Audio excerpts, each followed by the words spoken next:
अस्सलाम वालेकुम दोस्तों। पाकिस्तान बामुकाबला श्रीलंका तीसरे वनडे मैच में कौन सी तब्दीलियां की जा रही हैं, आइए आपको इस वीडियो में बताते हैं।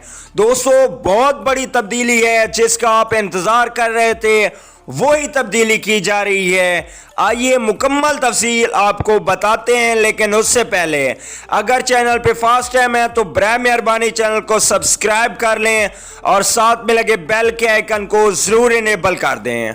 चलिए दोस्तों, बगैर कोई आपका कीमती वक्त ज़ाया किए आपको एक बहुत बड़ी तब्दीली के बारे में बताते हैं जो पाकिस्तान टीम में की जा रही है थर्ड ओडीआई मैच में। तो दोस्तों, वो तब्दीली है इमाम उल हक की जगह पे आबिद अली को शामिल करना। आबिद अली को एक बार फिर से मौका दिया जा रहा है। इसकी क्या वजह बनी कि इमाम उल हक को बैर किया जा रहा है और आबिद अली को शामिल किया जा रहा है? उसकी सबसे बड़ी वजह यह है कि Imam ul Haq second ODI match के दौरान जब पाकिस्तान टीम बॉलिंग कर रही थी तब इमाम उल हक फील्डिंग करते हुए इंजर्ड हो गए थे।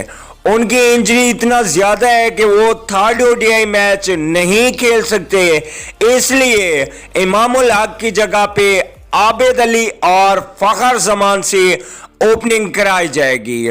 तो दोस्तों, आप लोगों ने कमेंट करके ज़रूर बताना है कि आबिद अली फ़खर ज़मान ओपनर ठीक रहेंगे या इमाम उल हक और फ़खर ज़मान ओपनिंग सही कर रहे थे। दोस्तों, वीडियो अच्छी लगे तो लाइक कर दीजिए। अगली वीडियो तक के लिए इजाज़त दीजिए। अल्लाह निगहबान।